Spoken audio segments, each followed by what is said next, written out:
And now back to the budget deal we reported earlier. It is being hailed as a political win today, but is raising concerns about runaway debt for the United States. Our Capitol Hill correspondent Lisa Desjardins has been covering the negotiations from the very beginning, and she's here with me now. Hi. So Lisa, hello. So remind us now what is in this deal, and then give us a sense of implications for the longer term, too. As you reported, Judy, the headline here is that this would raise the debt ceiling for the next 2 years. It also raises the maximum amount Congress can spend. They still have to work out how to exactly spend that money over the next couple of months. That's what we hear a lot about. But Judy, when you look deeper, there's so much more to say long term. And Judy, we're going to have a lot of graphics, so get ready. This is going to be fun. We're ready. Ready, great. First, let's talk about recent debt increases. This is not the only one. First of all, this is about $1.7 trillion increase in the national debt. This comes, of course, after we saw a tax cut deal in the last 2 years that would also raise the national debt an estimated $1 to $2 trillion. That is a lot of red ink that we're adding. Judy, that's not the only issue here. Deficits are rising in general, and let's look at exactly how much. There we go. See the deficit rising? That's up to 2019. But let's look at where the trend is going after this. Look at that. Right now, we are on course for the deficit to just continue skyrocketing over the next few years. Now, as Congress passed this budget, as we told viewers, there was a lot of applause from lawmakers. There were compromise. There were other lawmakers who said this is a problem, and a lot of them talked about the national debt. First, let's hear from Republican Rand Paul, and then also Democrat Ben Cardin. Many of the supporters of this debt deal ran around their states for years complaining that President Obama is spending too much and borrowing too much. And these same Republicans now, the whole disingenuous lot of them, will wiggle their way to the front of the trough, to the front of the spending trough, to vote for as much or more debt than President Obama ever added. I heard a lot of my colleagues come in here and lament this agreement, saying it's going to add to the deficit.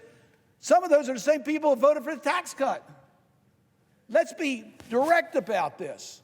We have to have the revenues necessary to pay for what we incur in spending.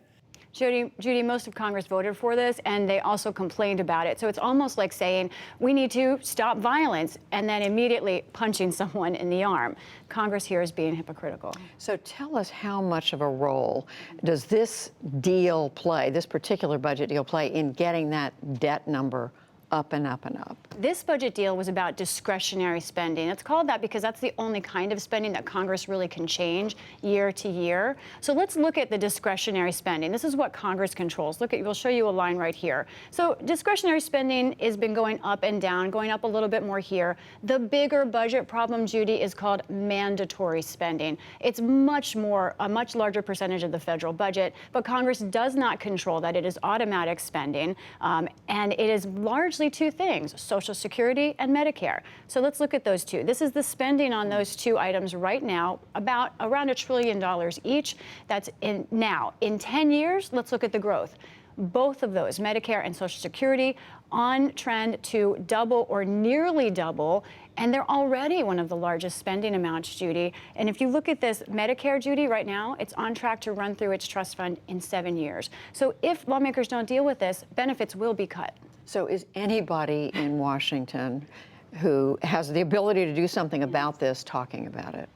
There is actually more talk about this on Capitol Hill. I talked to many lawmakers, Republican and Democrat, in the last couple of weeks who say we do need to reform, especially Medicare and Social Security now. But the problem is, and even Republican leaders like John Thune admitted to me, President Trump has said he does not want to touch Social Security and Medicare, and that is meaning that they can't get to that conversation. One other issue on the horizon, Judy, let's just talk about the interest that we're paying on the national debt. Right now, it's almost $400 trillion. That's enough to pay for, all the college tuition at every public university, national, universal, pre-K, and a huge increase in the military. That's just what we're paying on the national debt, on the interest. And Judy, that is on track to double as well in the next 10 years. I remember when people thought $1 trillion was a lot of money. Right. We're now talking about a lot more than that. We're way past that. We're really in tricky waters. Lisa Desjardins, thank you. You're welcome. Appreciate it.